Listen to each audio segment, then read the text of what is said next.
زندگی کے کسی بھی مسئلے، کاروبار کا مسئلہ ہو، شادی کا مسئلہ ہو، انٹرویو کا مسئلہ ہو،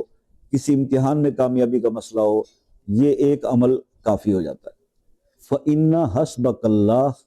هُوَ الَّذِي أَيَّدَكَ بِالنَّصْرِهِ وَبِالْمُؤْمِنِينَ، سورہ انفال آیت نمبر 62۔ کسی بھی کام میں فتح اور کامیابی کے لیے سورہ انفال کی ایک آیت کا مجرب وظیفہ۔ کامیابی چاہیے، سکسیس کے لیے ہر انسان بات کرتا ہے، سر کاروبار کرتے ہیں کامیابی نہیں ملتی، انٹرویو دیتے ہیں کامیابی نہیں ملتی، امتحان دے رہے ہیں بار بار کامیابی نہیں ملتی۔ تو زندگی کا کوئی بھی مسئلہ ہو، کامیابی چاہتے ہیں تو اس آیت کا عمل جو ہے وہ کریں، اور آیت کا عمل یہ ہے کہ پہلے اس کو آپ 21 دن تک یا 41 دن 40 دن تک